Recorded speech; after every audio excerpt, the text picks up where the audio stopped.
Uh, Assalamu alaikum. This is Sir Mohammad Hamza here from accounting. So today we are going to do May June 2022 paper 12 for O level MCQs because the O level MCQ exam is on 26th of April. Sorry May.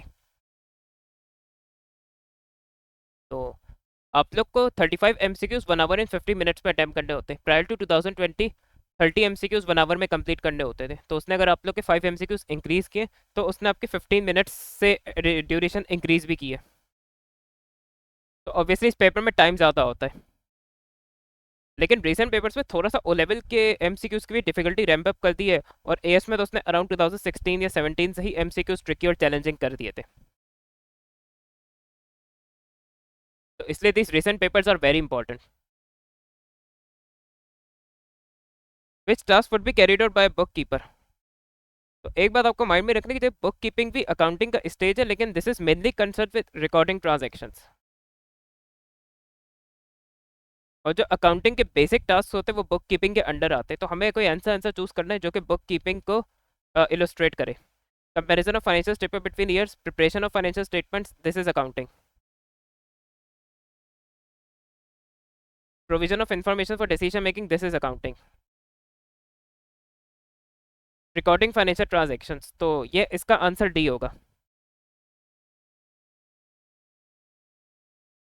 The following ledger account appeared in the books of Leah a trader. अब लेया की book में अमराज का account है.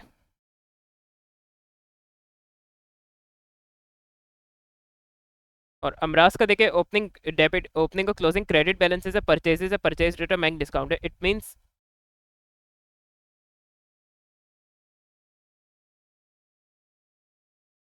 कि अमराज लेया का trade payable है. अब उसने कहा विच स्टेटमेंट इज करेक्ट. अमराज, अब ये वो एमसीक्यूज होते हैं जिसमें आपको सारे ऑप्शंस चेक करने पड़ेंगे.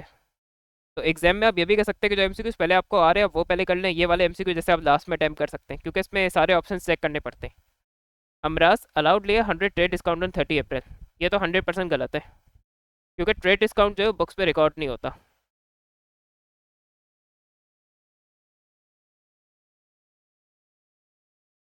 अमराज ओड लिया 21 ऑन 1 अप्रैल. इंस्टेड लिया ओड अमराज, तो ये उसने उल्टा लिखा है.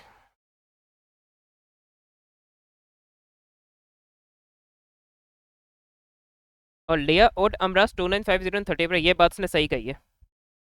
लियाज नेट परचेजेस फ्रॉम अमराज इन अप्रैल वर 2900. नहीं, ये नेट परचेजेस नहीं है, ये कैश डिस्काउंट है. तो कैश डिस्काउंट टाइमली पेमेंट के लिए होता है, वो परचेजेस की लिस्ट प्राइस में नहीं दिया जाता, लिस्ट प्राइस में से एडजस्ट नहीं होता. This is discount for timely payment, यही बुक्स में रिकॉर्ड भी होता है. तो ये पॉइंट भी नहीं हो सकता.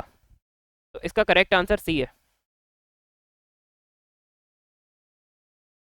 सारा sold goods on credit to Zafar. How was this recorded in साला रेजो. तो देखिए इस, अब ये कुछ एमसीक्यूज जो होते हैं इसमें वो व्यू पॉइंट्स में कंफ्यूज करने की कोशिश करता है. तो क्वेश्चन में जिसका व्यू पॉइंट पूछ रहा है उसके व्यू पॉइंट से आंसर चूज करने की कोशिश करें इसमें. तो sold goods on credit to Sara के लेजर में अब इसकी एंट्री एक तरह से हमें बतानी है. तो अब क्रेडिट पे जफ़र को भेजे, जफ़र डेबिट और रेवेन्यू क्रेडिट होगा. तो ए में credit sales account general ledger में और डेबिट जफ़र अकाउंट. तो सेल्स का अकाउंट जनरल लेजर में होता है, इसलिए उसने जनरल लेजर दिया है. और सेल्स लेजर जो है वो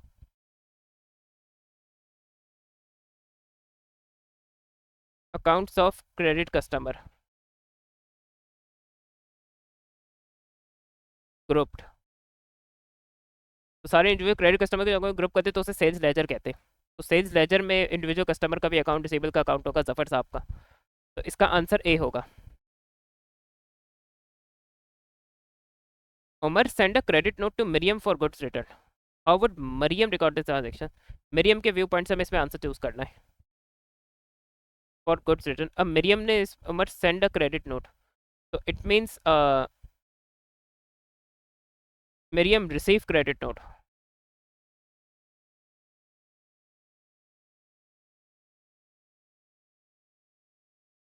और क्रेडिट नोट हम रिसीव करते हैं जब हम परचेज रिटर्न करते हैं. तो या तो वो परचेज रिटर्न का वर्ड यूज कर रहे थे या उसके ऑल्टरनेटिव वर्ड यूज करेगा which are credit note receive and debit note issue. होता ये कि हम उमर से हमने क्रेडिट नोट रिसीव किया है, क्योंकि अब उमर हमारे लिए तो सप्लायर है मरियम के लिए, लेकिन उमर के लिए मरियम कस्टमर है। तो अगर मरियम ने उमर को गुड्स रिटर्न किए,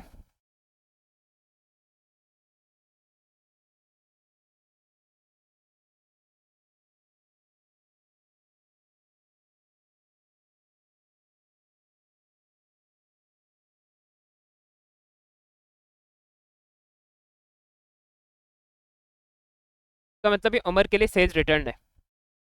तो अब उमर को जब मरियम ने सेल्स रिटर्न किया, तो उमर पर मरियम का जो अकाउंट रिसीवेबल का अकाउंट है उसको क्रेडिट करेगा। तो उसका वो फिर नोटिफिकेशन सेंड करेगा मरियम को that I have, because of your returns I have credited your account. तो क्रेडिट नोट एक सॉर्ट ऑफ नोटिफिकेशन होता है। और वेरस मरियम अपने बुक्स में उमर को कुछ रिटर्न करी, तो मरियम अपने बुक्स में उमर के अकाउंट को डेबिट करेगी। तो मरियम पे उसको डेबिट नोट भेजेगी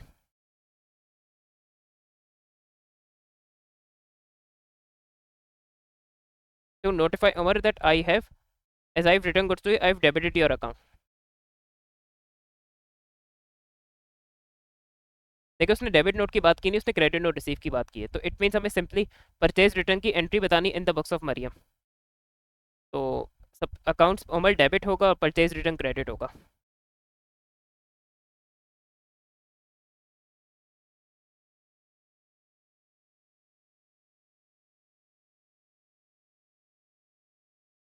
Ben sold goods to David for 900 cash. In which book of prime entry but David record this transaction? तो अभी डेविड के व्यू पॉइंट से इसको आंसर करना है। अच्छा, Ben sold goods to David, it means David purchased goods।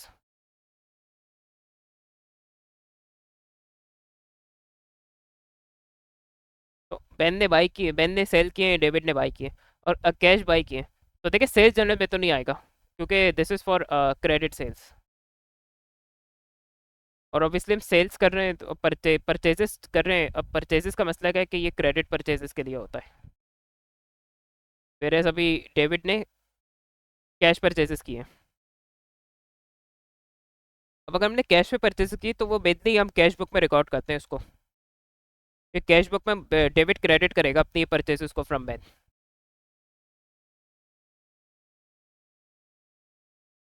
A petty cashier received 100 from the chief cashier and 10 from an employee who had made private calls on the business telephone। तो किसी employ ने calls किए, उसने फिर business का phone use किया, तो उसने $10 वापस कर दिए पेटी कैशियर को। और receive 100 from the chief cashier. तो जो चीफ कैशियर से रिसीव किया है, वो इम्प्रेस्ड अमाउंट को रिस्टोर करने के लिए रिसीव किया होगा। तो हम 100 भी रिसीव करें, 10 भी रिसीव करें, तो इट मीन्स 110 हम रिसीव करेंगे। तो अगर आपको कुछ ना भी आता हो तो इसके बेसिस में आप सब सारे चॉइसेस क्रॉस करके डी को चूज कर सकते हैं। देखिए क्रेडिट तो कुछ नहीं हो रहा, और कैश बुक देखिए क्रेडिट ही, कैश बुक क्रेडिट होगी 100 से, क्योंकि पेटी कैश की जो अमाउंट रिस्टोर इम्प्रेस की जाती है वो मेन कैश बुक से की जाती है। तो इस केस में होता ये 100 की आप लोग को एंट्री बता देता हूँ। अब 100 से पेटी कैश तो डेबिट होगा, लेकिन on the other hand cash at bank credit होगा आपका, तो वो कैश बुक में क्रेडिट हो जाएगा इसलिए। और जो 10 एम्प्लॉय ने दिए वो ऑब्वियसली मेन कैश बुक से तो आए नहीं, वो एम्प्लॉय ने खुद से दिए, तो वो ऑब्वियसली कैश बुक में तो क्रेडिट होंगे नहीं, तो इसलिए इसका आंसर डी होगा। What is an example of a compensating error?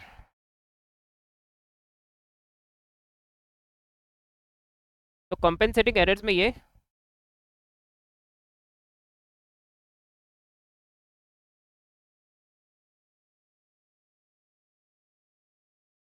कि एरर्स दो हुए और दो एरर्स एक दूसरे को कैंसिल आउट करे होंगे, जिसकी वजह से ट्रायल बैलेंस में डिफरेंस नहीं आएगा। ये आता कम है, लेकिन payment for office equipment was debited to the office equipment, A तो होगा ही नहीं, क्योंकि ये एरर ऑफ प्रिंसिपल है।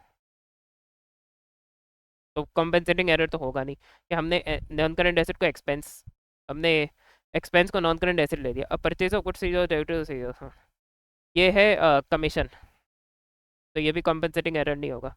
The sale of goods was entered in the books of 56, तो ये एरर ऑफ ओरिजिनल एंट्री है, एंट्री सही है, अमाउंट गलत है। The wages account was undercast by 100 and the rent account was overcast by 100। तो अब इससे होगा क्या कि डेबिट साइड पहले आपकी 100 से अंडर स्टेट हुई, अगर एक्सपेंस अंडर स्टेटेड हो, पे दूसरा एक्सपेंस ओवर स्टेटेड है, तो अब देखिएगा इसका जीरो इफेक्ट होगा। तो this is the compensating error. अच्छा, मैटर करते हैं कि ये दोनों सेम अमाउंट के होने चाहिए। Should be of same amount, ये भी मैटर करता है, सिर्फ ये नहीं कि दो एरर एक दूसरे को कैंसिल आउट तभी करेंगे जब उनके अमाउंट सेम होंगे, तो ये माइंड में रखिएगा अपने। After the preparation of Abdul draft financial statement, two errors were discovered. The purchase of a bank machine by bank transfer was omitted from the accounts. Purchase of a motor vehicle was entered in the motor vehicle repair account. What effect will correcting these errors will have on the NCA and working capital? तो पहले non current asset की बात कर लेते हैं।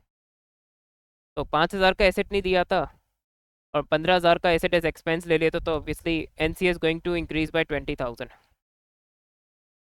और working capital को देखे समझना है, वर्किंग कैपिटल सिंपली होता है current asset minus current liability. तो पहली ट्रांजैक्शन की बात करें तो बैंक की ट्रांजैक्शन ओमिटेड है, तो उससे हमारा बैंक डिक्रीज होगा। बैंक डिक्रीज होने का मतलब है करंट एसेट डिक्रीज होगा। तो आपका 5,000 से तो पक्का पक्का डिक्रीज होगा। दूसरे में एरर ये कि नॉन करंट एसेट को एक्सपेंस ले लिया था, उसने कहीं ये नहीं कहा कि बैंक में एरर है, या ये कि अगर क्रेडिट में परचेज किया था तो अदर पेबल्स में नहीं दिया, वहाँ कोई गलती है। तो इट मीन्स इसका इसमें वर्किंग कैपिटल में कोई इफेक्ट नहीं होगा, तो वर्किंग कैपिटल से 5,000 डिक्रीज होगा, एनसी 20,000 से इंक्रीज होगा, तो हम ऐसा आंसर चूज कर लेंगे। Why is a sales ledger control account usually prepared by a different member of staff than the person who maintains the ledger? इसका मेन पर्पज ही यही है कि जो इस कंट्रोल अकाउंट है वो दूसरे स्टाफ सीनियर स्टाफ मेंबर्स आते हैं, तो थोड़े जूनियर स्टाफ मेंबर्स है वो सेल्स लेजर और परचेसेस लेजर इंडिविजुअल कस्टमर्स और सप्लायर्स के अकाउंट्स बनाते हैं। इसका पर्पज ये होता है फ्रॉड को डिक्रीज करना। तो इसका आंसर ए होगा, और कोई पर्पज नहीं है इस चीज़ का। What would be recorded on the credit side of a sales ledger control account? Sales ledger control account is a total account receivable.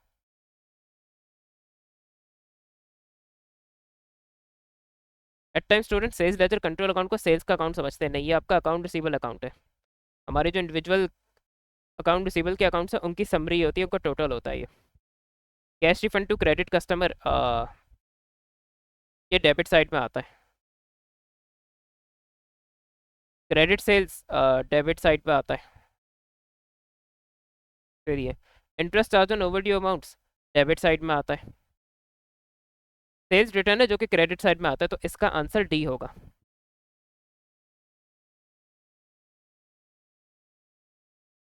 Maria's draft income statement show the profit for the year. On 31st December 2021, Maria received a 5% bank loan of 4,800, which was incorrectly treated as a revenue receipt. In error, whole year's interest of the bank loan was included in the for the year ended. What was the correct profit for the year? तो इसमें हम पहले ये जो पहली error है इसको understand करेंगे। अब वो कह रहा है कि 4,800 का लोन है, उसको हमने ट्रीट कर दिया एज रेवेन्यू रिसीट।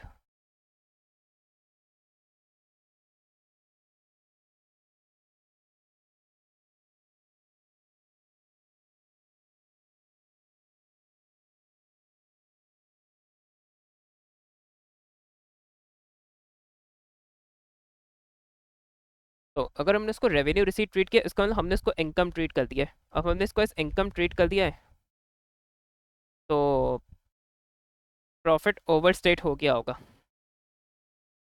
और लोन देके हमने रिसीव कब किया?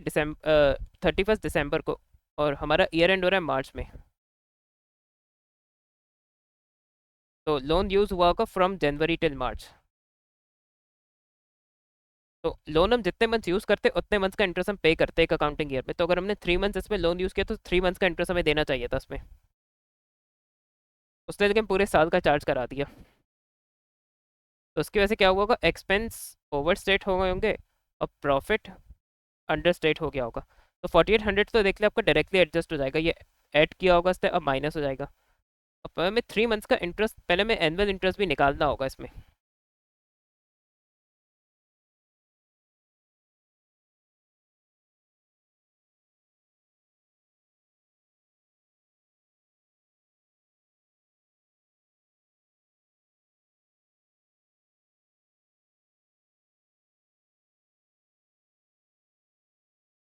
पूरे साल का इंटरेस्ट 240 है।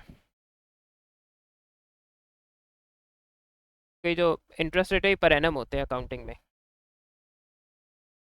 अब 3 मंथ्स का निकालना है तो 240 को 3/12 कर दें, देखते क्या आता है। तो दैट इज 60।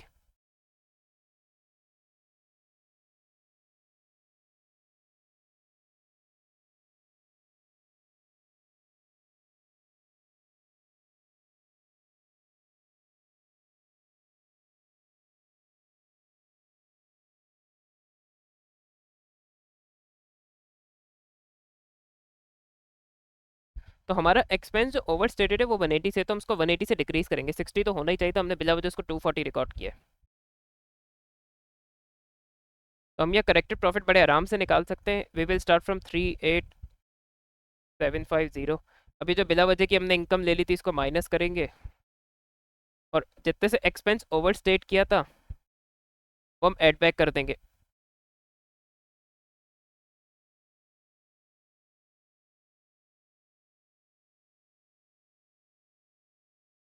तो दैट इज 34130। तो इसका आंसर बी होगा। और आप में से किसी को इंटरेस्ट ये मुश्किल लगता है कि डिफरेंस एडजस्ट करना पड़ रहा है, तो एक और वे आउट भी है इसका।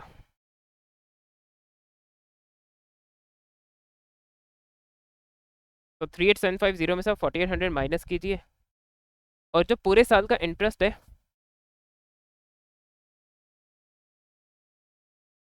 वो आप ऐड बैक करा दें, क्योंकि हमने 240 एज एक्सपेंस लेना नहीं चाहिए था। 240 आप ऐड बैक कर दें, और हमें सिर्फ 60 इंटरेस्ट लेना चाहिए था, वो माइनस कर दें।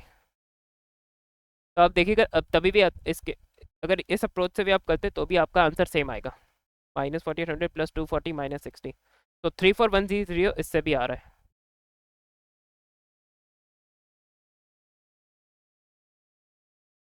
तो ये आपकी मर्जी कि आप पुराने इंटरेस्ट को एडजस्ट कर ऐड बैक करा के जो अपडेटेड जो करेक्ट इंटरेस्ट को माइनस करते हैं या उनका डिफरेंस एडजस्ट करते हैं।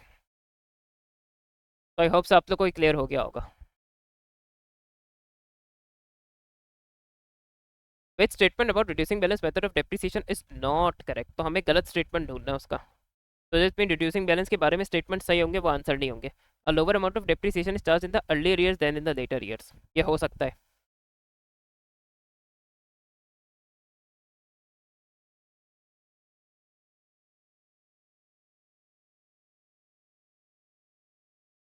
होता ही है कि देखिए अर्ली ईयर्स में ज़्यादा चार्ज होती है डेप्रिसिएशन, क्योंकि ये अर्ली ईयर्स में कॉस्ट और नेटबुक वैल्यू ज़्यादा होती है। लेटर ईयर्स में नेटबुक वैल्यू कम होती है, उस पर डेप्रिसिएशन कम चार्ज होती है। तो ये हो सकता है कि ये गलत लिखा है, क्योंकि इसने ये each year a given percentage is deducted from the cost of the asset less the depreciation to date. तो इसको हमें ज़रा समझने की ज़रूरत है। ये सिंपली कह रहा है कि कॉस्ट में से डेप्रिसिएशन टू डेट है वो एक्यूमुलेटेड डेप्रिसिएशन होती है, उससे हमारी नेटबुक वैल्यू आ जाती है। फिर उस नेटबुक वैल्यू पे हम रेट चार्ज करते हैं। तो इजंट इट। तो नेटबुक वैल्यू में से जो है वो डेप्रिसिएशन माइनस होती है, तो उस पर रेट अप्लाई करते हैं। तो ये बात भी सही है, तो ये आंसर नहीं होगा। इट इज़ यूजफुल ऐसे कोई ग्रेटर बेनिफिट्स, ये इसके बारे में करेक्ट स्टेटमेंट है, ये भी आंसर नहीं होगा। The net book value will never, हाँ उसमें एनबीवी कभी जीरो नहीं होती। स्ट्रेट लाइन में जीरो हो जाती है, रिड्यूसिंग बैलेंस में नहीं होती। तो जो गलत आंसर है वो हमें चूज करना है, तो आंसर ए होगा। The financial year of Young ends on 31st March. On April 2021, he purchased a machine for 4,000. He estimated for useful life, residual value, straight line method of depreciation. The machine was sold on 1 April 2022. What was the loss on disposal? अब देखिए इसका मार्च में year and start होता है।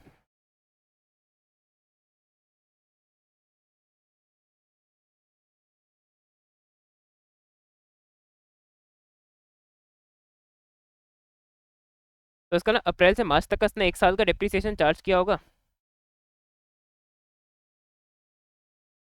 उसके बाद जो next year जो कि हमारा अप्रैल 2022 से शुरू होगा उसमें तो उसने एसिडी बेच दिया। तो इट मीन्स उसने 1 साल की डिप्रिसिएशन इस पे चार्ज की होगी। तो वो हम निकाल सकते हैं यहाँ।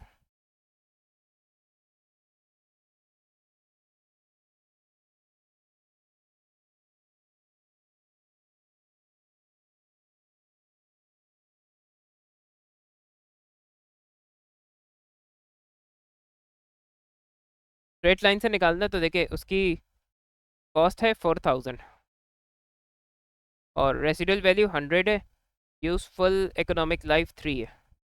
देखते क्या आता है।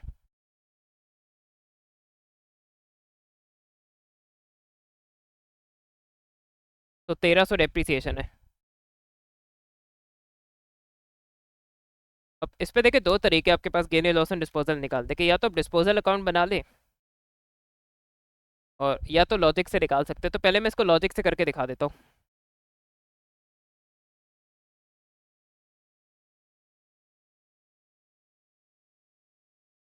के लिए मुझे लेकिन एनबीवीपी चाहिए, तो इसकी नेटबुक वैल्यू निकालनी पड़ेगी। कॉस्ट इज 4000, एक्यूमुलेटेड डेप्रिसिएशन एक ही साल का होगा, इसका नेटबुक वैल्यू आ जाएगा। तो दैट इज 2700।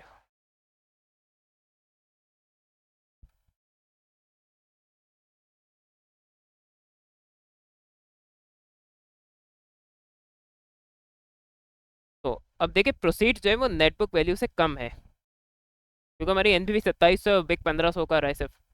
तो प्रोसीड देखिए हमारी नेटबुक वैल्यू से कम है, सो ये लॉस का केस होता है, तो कहा भी है लॉस। तो हमारे प्रोसीड जो है वो सिर्फ 1500 है, नेटबुक वैल्यू 2700, इन दोनों के डिफरेंस से लॉस आ जाएगा। तो दैट इज 1200। तो आंसर बी हो जाएगा। इसको लेकिन अलबत्ता हम दूसरे मेथड से भी कर सकते हैं।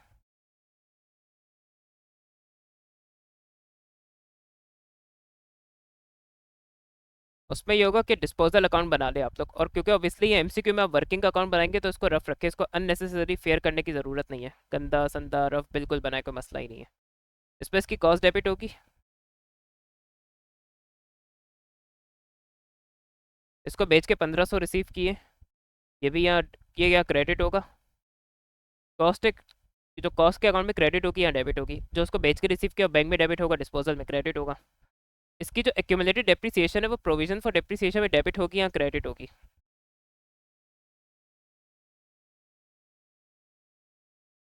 तो अब अगर यहाँ 1500 और 1300 को अगर हम ऐड करें तो वो 2800 बनेगा, तो इसका डेबिट साइड बड़ी है।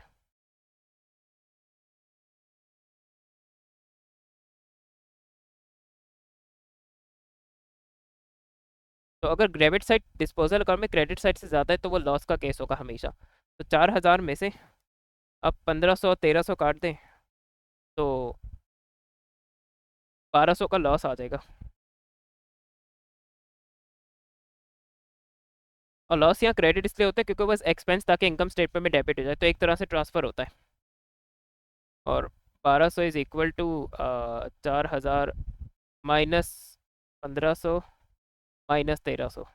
बड़ी साइड के टोटल में से छोटी साइड का टोटल माइनस करके डिफरेंस निकालो, which is loss on disposal. तो दोनों तरीके से आप कर सकते हैं, आप लोग की मर्जी है।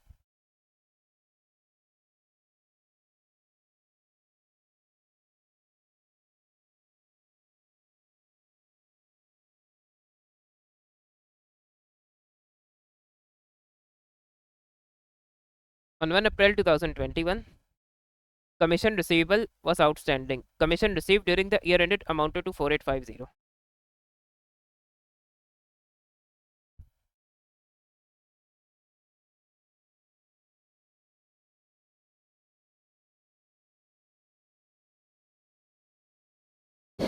रुको।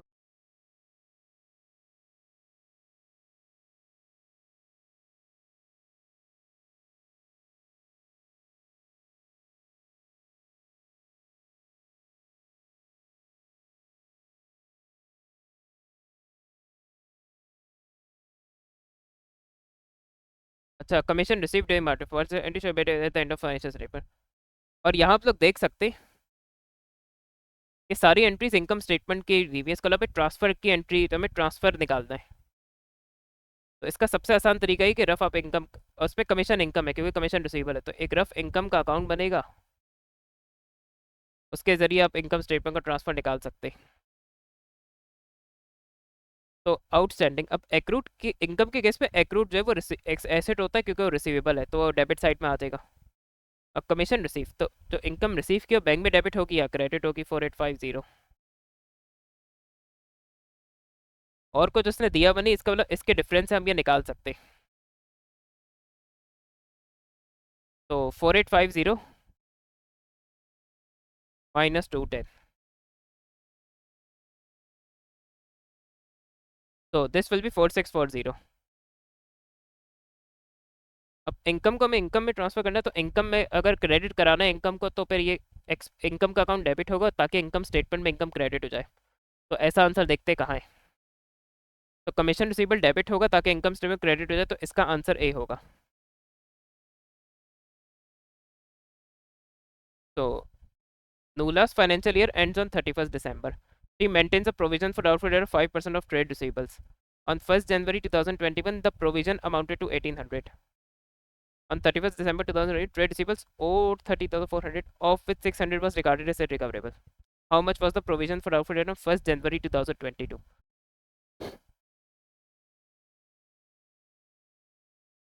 तो एक तरह से अगर हम 31st December 2021 का प्रोविजन निकाल लें, यानी करंट ईयर का क्लोजिंग निकाल लें, that will be opening for 1st January 2022। उसने आपको कंफ्यूज करने के लिए इस तरह का है। तो मेन काम हमें ये करना है। अब प्रोविजन अमाउंटेड टू 1800 का ये ओपनिंग बैलेंस है। अब अगर ट्रेड इतने जिसमें से 600 इरिकवरेबल है, it means trade receivers irrecoverable debt के लिए एडजस्टेड नहीं है। अब इससे पहले कि हम करंट ईयर का provision for doubtful debt calculate करें, हमें 13,400 में से पहले बैड डेट माइनस करना होगा।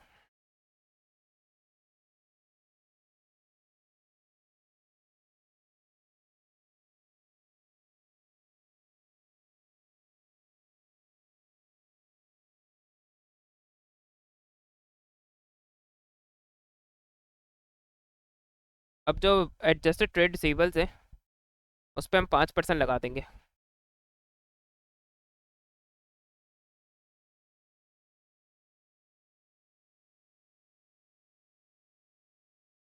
उसने इंक्रीज डिक्रीज कुछ नहीं पूछा, आपको सिंपल जो अभी ओबियसली 2022 का ओपनिंग हो जाएगा, तो इसका आंसर बी होगा।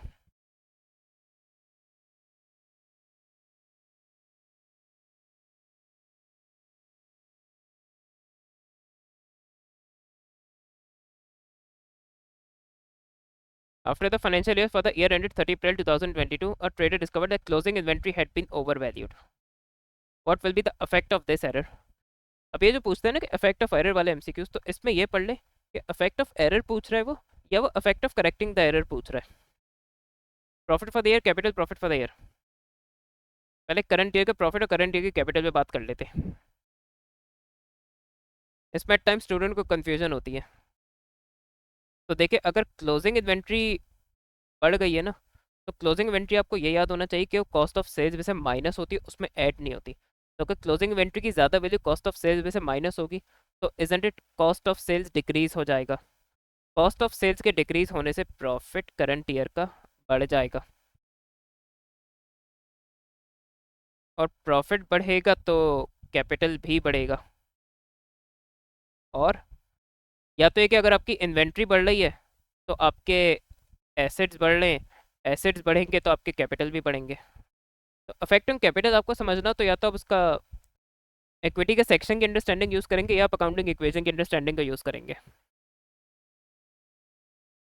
तो करंट ईयर का तो समझ लिया, देखिए जिसमें प्रॉफिट ओवर स्टेट हो रहा है वही आंसर होंगे, जिसमें नहीं है तो वो तो आंसर ही नहीं होंगे। तो सी और डी तो वैसे ही कट गए। प्रॉफिट ओवर स्टेटेड है, कैपिटल भी ओवर स्टेट होगा, तो उसके हिसाब से बी भी कट गया। अच्छा, अब इसमें कह रहा है कि नेक्स्ट ईयर का प्रॉफिट अंडरस्टेटेड होगा, तो वो भी मैं बता देता हूँ क्यों होगा। क्योंकि जो 2022 की क्लोजिंग इन्वेंट्री है वो 2023 की ओपनिंग इन्वेंट्री होगी। अब 2023 में जब ओपनिंग इन्वेंट्री ओवर स्टेट होगी, तो ओपनिंग इन्वेंट्री लेकिन अब देखिए ऐड होती है कॉस्ट ऑफ सेल्स में, तो वो कॉस्ट ऑफ सेल्स को 2023 की बढ़ा देगी। उसकी वजह से 2023 का प्रॉफिट कम हो जाएगा। तो इसलिए इसका आंसर ए होगा।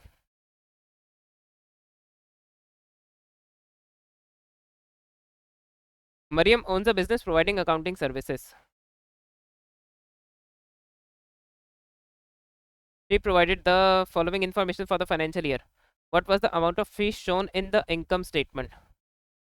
So fees owed by clients, fees received from clients, fees owed by clients.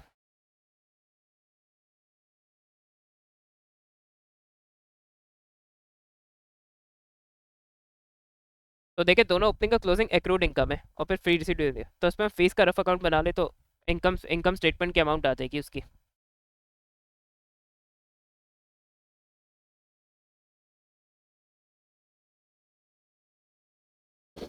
हमें इसको 18 में, क्योंकि 18 में हमें ऐसा कोई वर्किंग नहीं करनी होगी, वो डायरेक्ट सॉल्व होगा।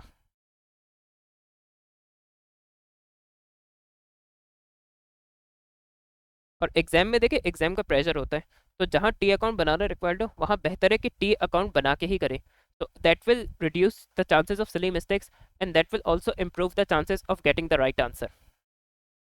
तो प्लस माइनस देखिए एग्जाम में अवॉइड करें unless you are quite confident about कि प्लस माइनस से आप आंसर सही ले आएंगे, क्योंकि एग्जाम में देखिए एग्जाम प्रेशर होता है, तो प्लस माइनस पे गलती हो सकती है, और जो यूजुअली प्लस माइनस ज़्यादा कर रहे होते हैं उनकी सिली मिस्टेक्स पेपर में ज़्यादा हो रही होती हैं।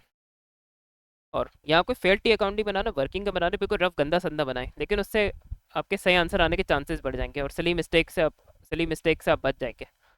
तो एक्रूड इनकम के डेबिट बैलेंसेस होते हैं, तो ओपनिंग बैलेंस डेबिट साइड में और closing balance 1500। Fees receive from client bank debit, income account credit. आराम से हम ये इनकम स्टेटमेंट का ट्रांसफर निकाल लेंगे। अब होगा ये कि 22,500 में से उसमें 150 ऐड होगा और उस पर 4,500 माइनस होगा। तो 22,500 प्लस 150 माइनस 4,500। अच्छा सॉरी, ये 1500 है, माई बैड। 1500 है, this is 1500।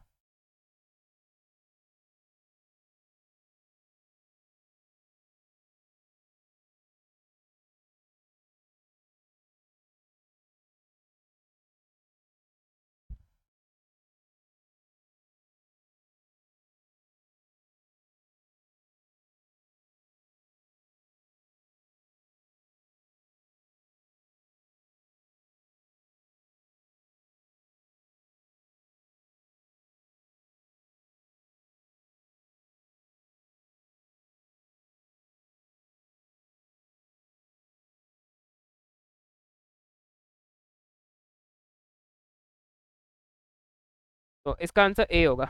Which item would not appear in the appropriation account. तो इंटरेस्ट ऑन ड्राइंग आता है। अच्छा, इंटरेस्ट ऑन कैपिटल आता है, सैलरी आती है। अब इंटरेस्ट ऑन लोन जो है ना आपका, वो एक्सपेंस एज एक्सपेंस आता है इनकम स्टेटमेंट में, क्योंकि पार्टनर को लोन में इंटरेस्ट दे रहे तो वो अप्रोप्रिएशन नहीं है, वो डिस्ट्रीब्यूशन ऑफ प्रॉफिट नहीं, वो एक्सपेंस ही है बिजनेस का, तो इसलिए इसका आंसर बी होगा।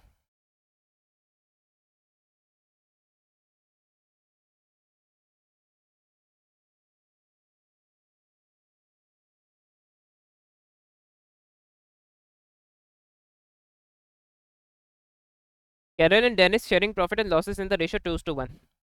Dennis current account balances were as follows.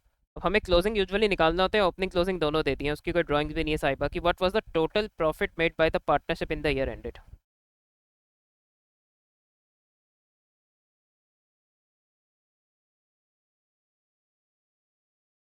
तो अब ये करंट अकाउंट का टी अकाउंट भी बना सकते हैं, और करंट अकाउंट को आप चाहते हो स्टेटमेंट फॉर्म में भी इसकी वर्किंग कर सकते हैं।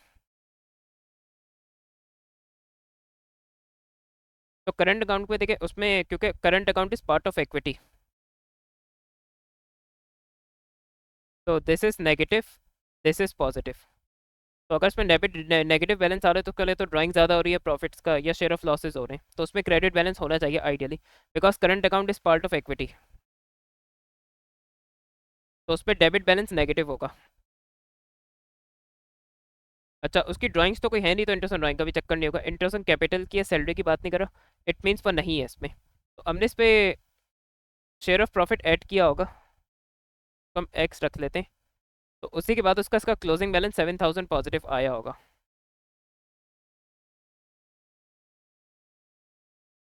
तो अगर हम 7,000 प्लस 2,000 कर दें, तो इससे भी सिर्फ इसका डेनिस का शेयर ऑफ प्रॉफिट आ जाएगा, 7,000 प्लस 2,000।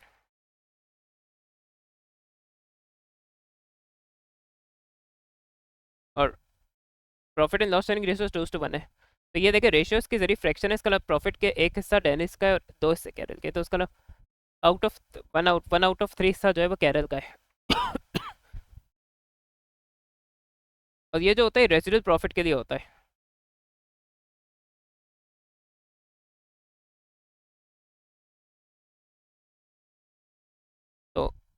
जो हमारा रेसिडुअल प्रॉफिट है हमने उसको कराया होगा 1/3 से। तो इसका हमारा शेयर ऑफ प्रॉफिट 9000 आया होगा। तो ऑब्वियसली RP इंटू 1 हो जाएगा, 3 मल्टीप्लाई 9000 का रेसिडुअल प्रॉफिट आ जाएगा, तो रेसिडुअल प्रॉफिट हमारा 27,000 है।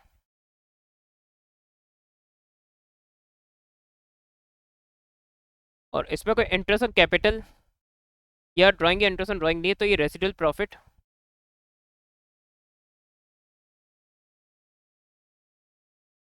Will also be profit for the year, क्योंकि उसमें से कोई डिस्ट्रीब्यूशन हो ही नहीं रही, तो प्रॉफिट फॉर द ईयर ही रेसिडुअल प्रॉफिट भी बन जाएगा। तो इसका आंसर डी होगा।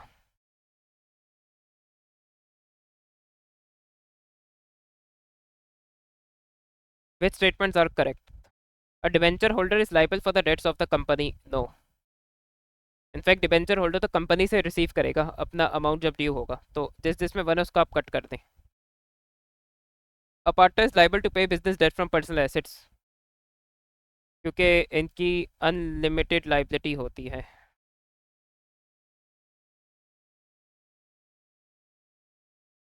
अ share holder of a limited company is responsible for the company's debts, no. ये भी गलत है, तो जिसमें 3 आप उसे भी काट दें। तो अब से 2 और 4 बच गया। Sole trader responsible for the debts, इसका भी क्योंकि अनलिमिटेड लाइबिलिटी का इशू है।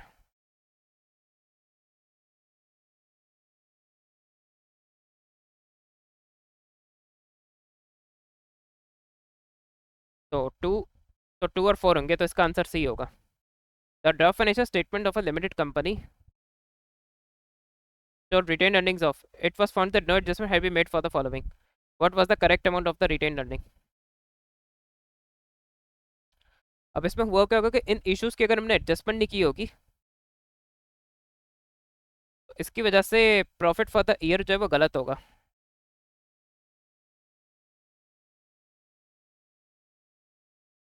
जिसकी वजह से रिटेन अर्निंग का बैलेंस भी रॉन्ग होगा।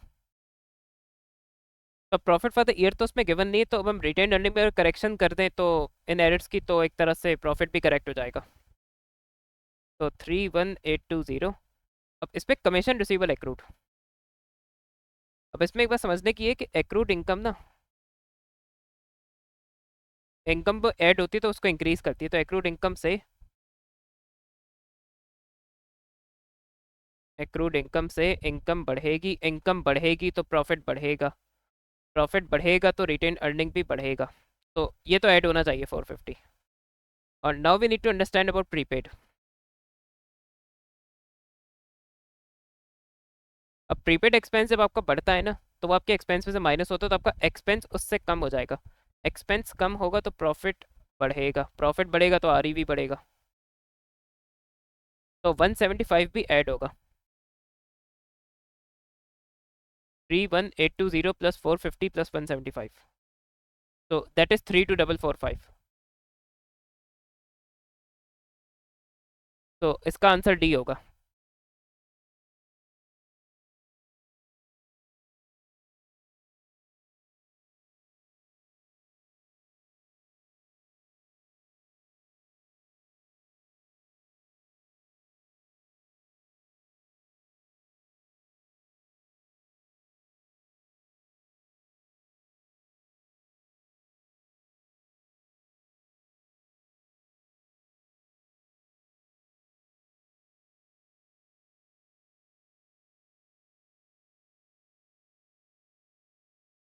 Which statement about club accounts is correct?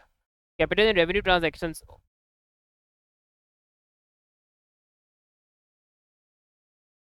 क्योंकि इस पे कैपिटल रिकॉर्ड नहीं होता, उसमें रेवेन्यू ट्रांजैक्शन रिकॉर्ड होती है इनकम एंड एक्सपेंडिचर में, कैपिटल ट्रांजैक्शंस नहीं रिकॉर्ड होती। Non cash transactions are recorded इनकी, ये करेक्ट हो सकता है, ये हो सकता है आंसर। रेवेन्यू ट्रांजैक्शंस नहीं। रिसीट एंड पेमेंट में जो कैश पेमेंट्स है वो भी तो आती है, तो रेवेन्यू पे कैसे कहानी खत्म हो जाएगी cash payments? The closing balance in the receipt depends surplus और डेफिसिट, ओ माय गॉड। ये इनकम एंड एक्सपेंडिचर से सरप्लस एंड डेफिसिट पता चलता है।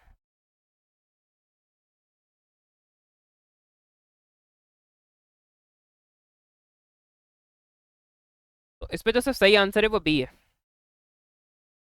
Obviously non cash expenses for instance depreciation etcetera वो आपके इनकम एंड एक्सपेंडिचर अकाउंट में आते हैं, क्योंकि income and expenditure account is prepared on accrual basis. A sports club provided the following information for the year ended 31st December 2021.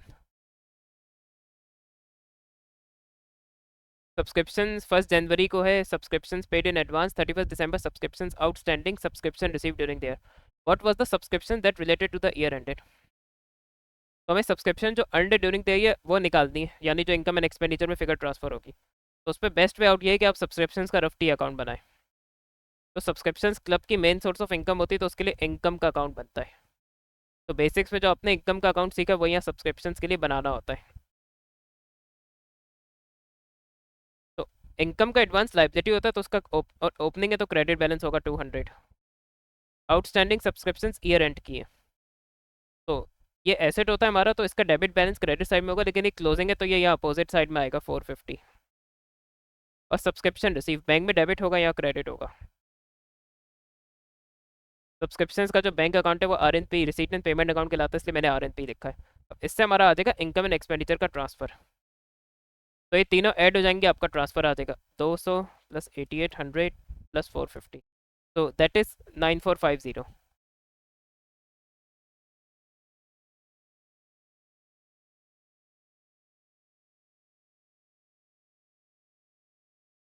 The work in progress of ZT manufacturers on 1 January was very 6200. At the end of year, it was valued at 5400. What was the effect on the cost of production for the year? ये आप लोग क्या तो उसने test किया है ए level में, ये कॉमनली टेस्ट हो रहा है रिसेंट पेपर्स में। तो देखिए ओपनिंग वर्क इन प्रोग्रेस ना वो ऐड होता है मैन्युफैक्चरिंग अकाउंट में कॉस्ट ऑफ प्रोडक्शन निकालने के लिए, और जो क्लोजिंग वर्क इन प्रोग्रेस है वो माइनस होता है। और इसका रीज़न ये होता है कि देखिए जो आपकी ओपनिंग वर्क इन प्रोग्रेस है, work in progress semi finished या पार्शियली फिनिश गुड्स होते हैं, इजंट इट, वो ड्यूरिंग देयर कंप्लीट हो जाएंगे। और कॉस्ट ऑफ प्रोडक्शन हम मैन्युफैक्चरिंग अकाउंट में कंप्लीटेड गुड्स की निकाल रहे होते हैं, तो जो गुड्स कंप्लीट हो जाएंगे उसकी कॉस्ट ऐड होनी चाहिए। Closing work in progress year and में अनफिनिश गुड्स रह गए, तो ऑब्वियसली नेक्स्ट ईयर कंप्लीट होंगे, तो करंट ईयर में कंप्लीटेड नहीं है, तो इसलिए माइनस होते हैं।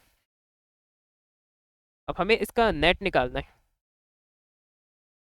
तो नेट बेसिस पे ये 800 आ रहा है।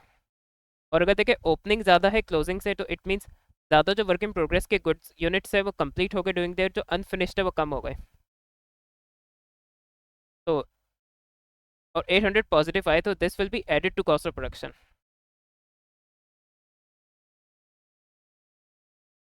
So it means cost of production is going to increase by 800.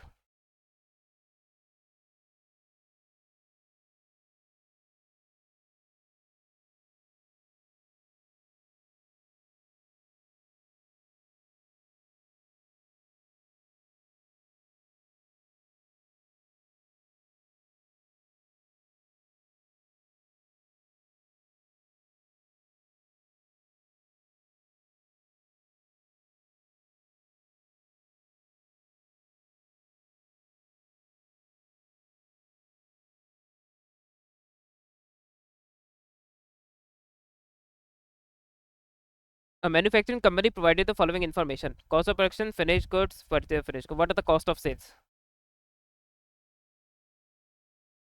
तो सिंपली कॉस्ट ऑफ प्रोडक्शन में पहले ओपनिंग इन्वेंट्री आती है, फिर कॉस्ट ऑफ प्रोडक्शन आती है,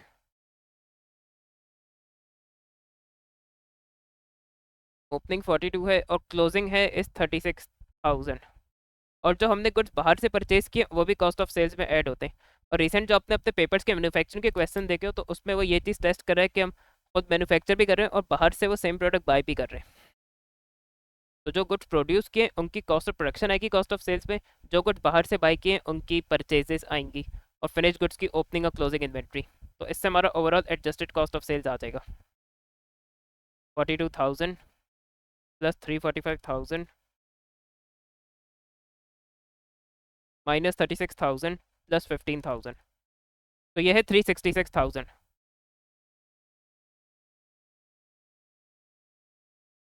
डी होगा इसका।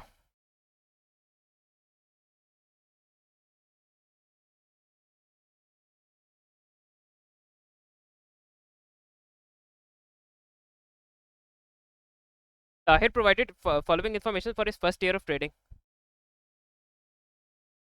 अब देखिए ये नोट बहुत इंपॉर्टेंट है करना कि फर्स्ट ईयर ऑफ ट्रेडिंग है।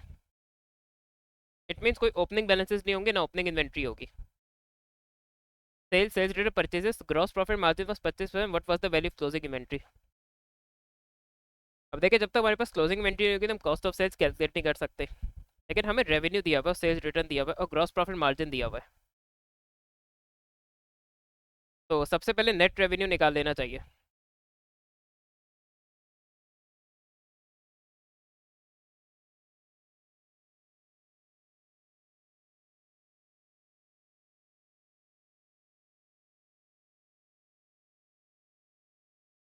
क्योंकि ग्रॉस प्रॉफिट मार्जिन में जो रेवेन्यू यूज होगा वो नेट रेवेन्यू यूज होगा। वैसे नॉर्मली सेल्स यूज हो जाता है, लेकिन अगर सेल्स रिटर्न हो रही है तो हमें नेट रेवेन्यू यूज करना है।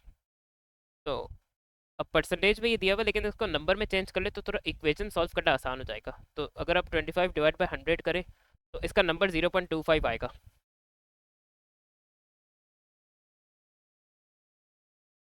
ग्रॉस प्रॉफिट मुझे नहीं पता,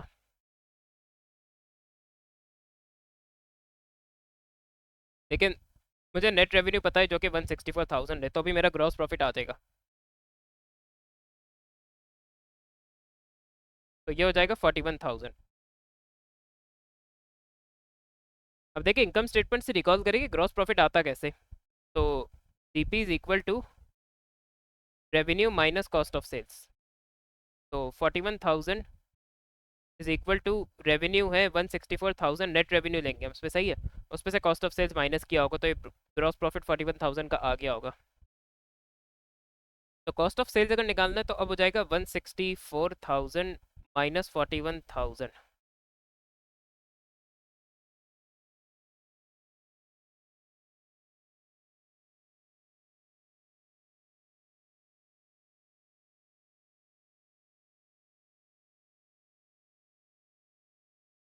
अब कॉस्ट, अभी कॉस्ट ऑफ सेल्स कैसे आया होगा।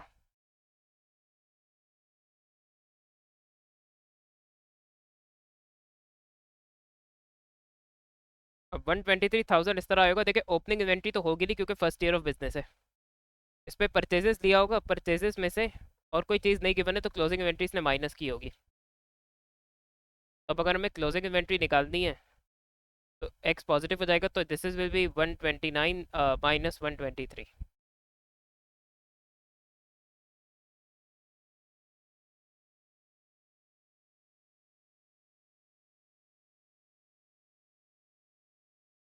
तो क्लोजिंग इन्वेंट्री 6,000 होगी।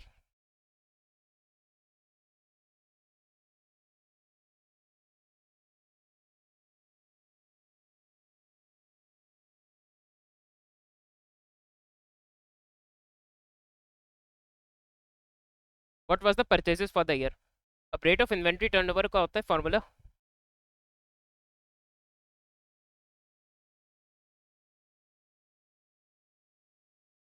Cost of sales divided by average inventory.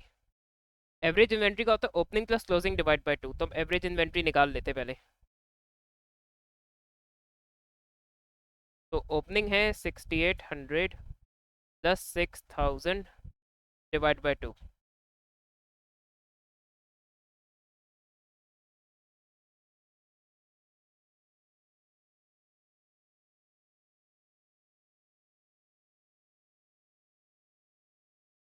6,400। अब इसने हमें रेट ऑफ इन्वेंट्री टर्नओवर दिया हुआ है, तो इसने किया ये होगा 5 is equal to cost of sales मुझे नहीं पता, तो डिवाइड किया होगा एवरेज इन्वेंट्री से विच इज 6,400। तो 6,400 को अगर मैं 5 से करा दूँ तो कॉस्ट ऑफ सेल्स आ जाएगी 32,000 की।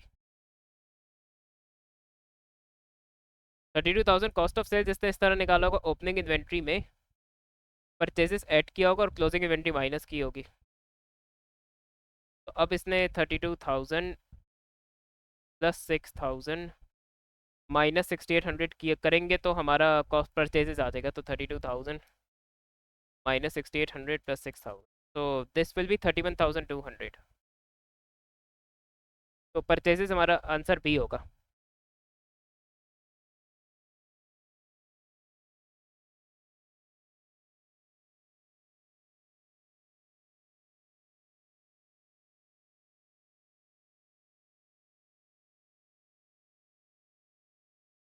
A trader provided the following information at the end of the financial year. What was the profit margin? अब प्रॉफिट मार्जिन का फॉर्मूला होता है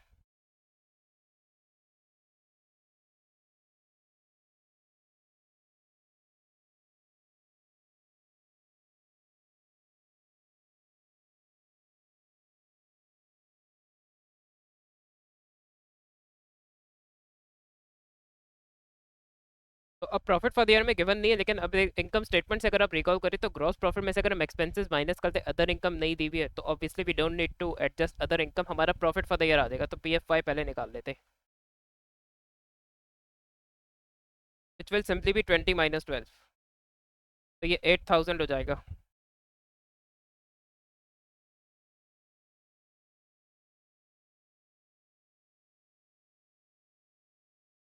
तो अब 8000 डिवाइड बाई 80,000 आप कर लें तो हमें प्रॉफिट मार्जिन पता चल जाएगा।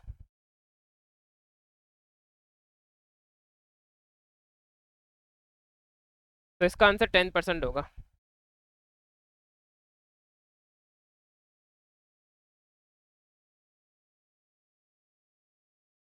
A trader provided following information. What was the return on capital employed? इसका फॉर्मूला होता है profit from operations divided by capital employed, जो है वो इक्विटी प्लस NCL होता है। Equity plus NCL is equal to capital employed. Capital employed को show करता है कि दोनों ओनर्स का और लेंडर्स का कंबाइंड कितनी इन्वेस्टमेंट है बिजनेस में।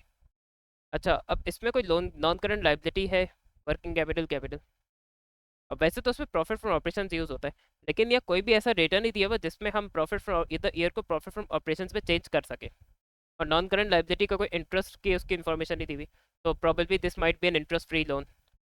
तो ये MCQ एक एक्सेप्शन है जिसमें आपको profit for the year he use करना है।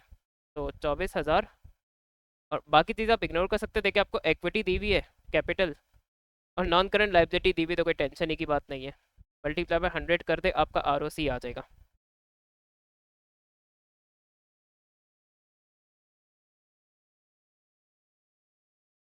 तो दिस इज 16%।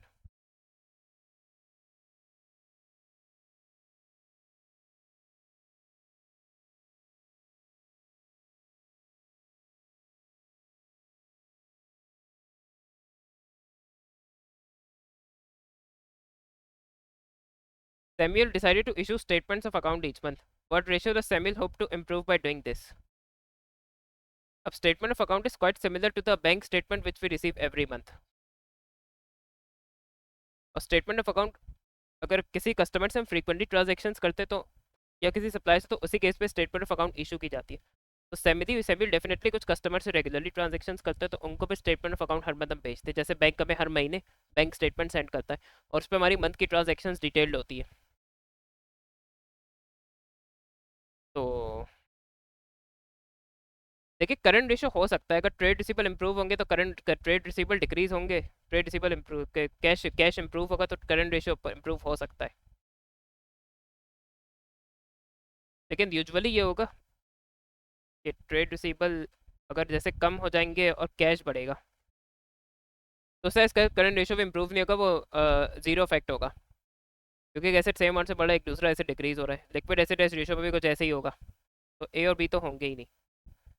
अब ट्रेड रिसीबल टर्नओवर बेहतर आंसर है, क्योंकि देखें इसका मेन फोकस होगा, और करंट रेशियो दूसरी और चीज़ों से इंप्रूव किया जा सकता है कि हम अपने लाइबिलिटीज़ को डिक्रीज करें, लाइबिलिटीज़ को कम करें, या हम अपनी इन्वेंट्री कम रखें, या बैंक लोन ले लें। स्टेटमेंट ऑफ अकाउंट का स्पेसिफिकली पर्पस ये होगा कि ट्रेड रिसीबल्स को डिक्रीज करना है। स्टेटमेंट ऑफ अकाउंट देंगे तो उससे प्रॉब्ली ट्रेड रिसीबल इंप्रूव होंगे, ट्रेड रिसीबल डिक्रीज होंगे तो trade receivable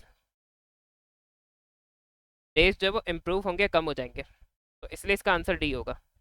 Johnny's rate of inventory turnover was 10 times in year 1 and 8 times in year 2, decrease हो गया,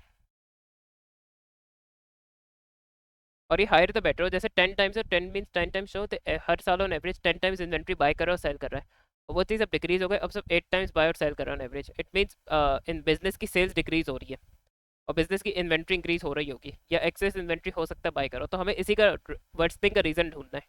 फॉल इन डिमांड हो सकता है, हायर सेल्स तो नहीं होगा, हायर सेल्स होता तो रेशियो वर्स नहीं हुआ होता। लोअर इन्वेंट्री लेवल नहीं, हायर इन्वेंट्री लेवल होंगे। Lower sales, lower selling price से तो यूजुअली सेल्स बढ़ जाती है तो उससे इन्वेंट्री कम हो जाती है, तो लोअर सेलिंग प्राइस का इतना लिंक नहीं है। फॉल इन डिमांड होगा तो इन्वेंट्री बढ़ जाएगी, उससे इन्वेंट्री टर्नओवर वर्सन होगा, तो इसीलिए इसका आंसर ए होगा।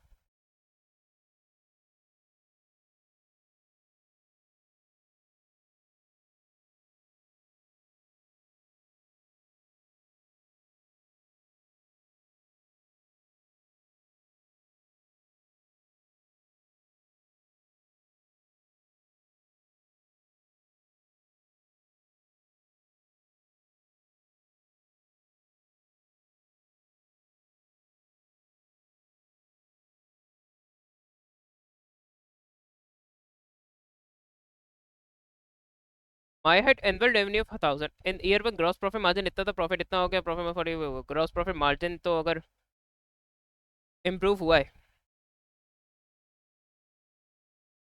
डिक्रीज हुआ है बल्कि, तो इसमें डेफिनेटली कॉस्ट ऑफ सेल्स तो बढ़ रहे हैं उसके।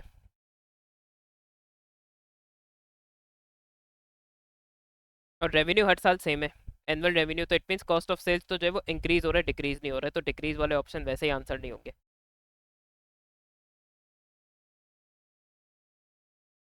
अब इसमें देखिए आप लोग क्या करेंगे कि प्रॉफिट मार्जिन डिक्रीज हो रहा है ड्यूरिंग द ईयर, तो आप लोग ये भी कर देंगे कि एक्सपेंसेस भी इंक्रीज हो रहे होंगे।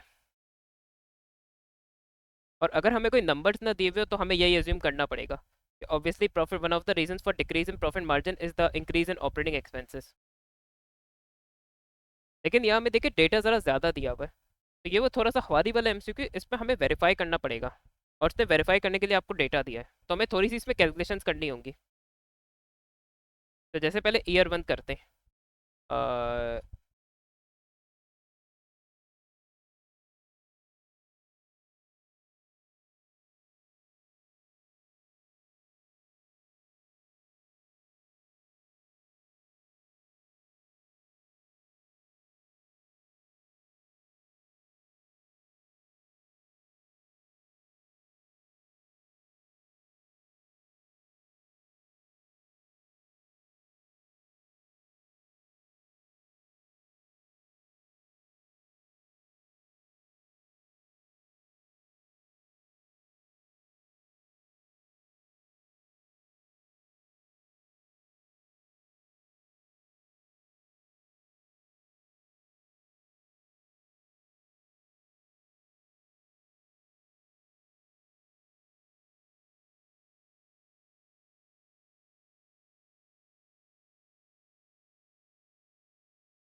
देखिए हर साल रेवेन्यू तो सेम है।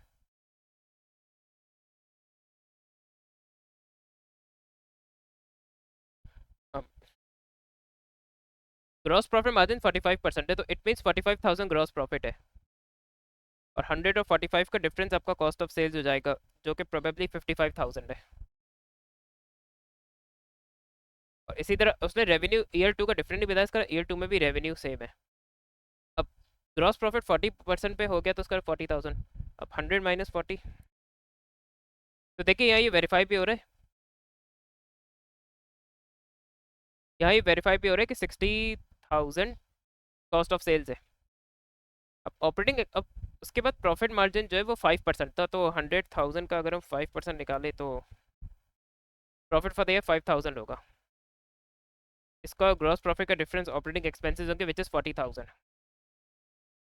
इसी तरह अब 1 लाख का 3% 3,000 होगा, 3 - 40 37। तो अगर आप कैलकुलेशन से देखें तो ऑपरेटिंग एक्सपेंसेस इनफैक्ट डिक्रीज हो रहे हैं। तो मेन जो प्रॉफिट मार्जिन डिक्रीज होने का रीज़न है वो ये है कि ये जो ग्रॉस प्रॉफिट ज़्यादा से ग्रॉस प्रॉफिट जो ज़्यादा डिक्रीज हुआ है वो रीज़न बन रहा है। Increase in expenses is not a reason for the decrease in profit margin. तो इसका आंसर सी होगा। तो यहाँ देखिए वेरिफिकेशन करनी थी, तो अगर उसने आपको डेटा वेरीफाई करने के लिए दिया हुआ है, so it's always better to verify the numbers before choosing the answer. जहाँ नंबर नहीं दिए हुए वहाँ आपको देखिए थोड़ी गैसिंग का रिस्क लेना पड़ेगा। Why would a bank manager be interested? Bank का जो ट्रेड पेबल से no link, irrelevant, stupid choice. To check that the current amount that's the job दे इस चीज़ के लिए गवर्नमेंट यूज़ करेगी financial statements. To ensure the employees are being paid the hourly, bank का मसला नहीं है, ये ट्रेड यूनियंस एक्सेट्रा का होगा। To ensure the funds are sufficient, इस चीज़ पे देखिए बैंक मैनेजर का इंटरेस्ट होगा। बैंक मैनेजर चेक करना चाहेगा बैंक के पास इतने कायदे आजम या पैसे हैं कि ये हमारा इंटरेस्ट दे दे, तो इसका आंसर डी होगा।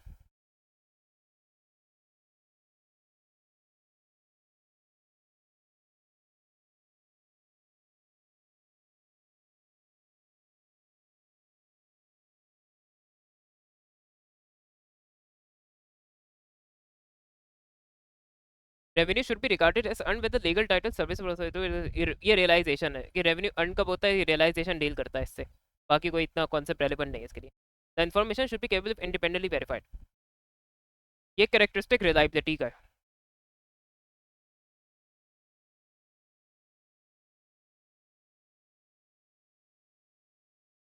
तो देखिए आप ओ लेवल या जीसीएसई के स्टूडेंट्स पे जो इंटरनेशनल अकाउंटिंग स्टैंडर्ड है वो सिलेबस पे नहीं, लेकिन उसके चंद बेनिफिट जो है वो आप लोग के सिलेबस पे, जिसका आपको थ्योरेटिकली आइडिया होना चाहिए।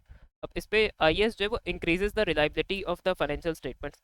अब इस पे रिलायबिलिटी के मल्टीपल मीनिंग्स है, तो उसमें से वन ऑफ द मीनिंग्स उसने लिखा है कि अकाउंट्स को इंडिपेंडेंटली वेरीफाई किया जा सके, financial statement should be free of frauds and errors, no there are no biases in preparation of financial statements, and reasonable caution was taken while using estimates for the financial statements,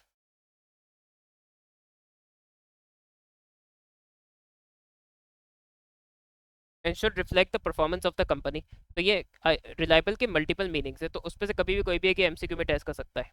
तो ये जो बात इसने लिखी है ये reliability से related है, ये इन तीन से नहीं है। और ये अदर एडवांटेजेस है आईएएस के, तो इनका आपको आइडिया होना चाहिए कि इन तीनों के का मतलब क्या है। तो ये यूजुअली एमसीक्यूज में टेस्ट होता है। आई होप सो आपको थोड़ा सा आइडिया होगा कि रिसेंट पेपर्स कैसे करने हैं एमसीक्यूज के। अभी इंशाल्लाह और पेपर्स करूंगा इन कमिंग डेज में। तो अगर आप देखें 2020 से 2022 या मार्च 2023 तक के पेपर्स अगर आपने कर लिए, तो that's a decent preparation, that's pretty good preparation. पुराने पेपर्स इंपॉर्टेंट है, लेकिन इतने इंपॉर्टेंट नहीं है जितने ये 20 से लेके 22 तक के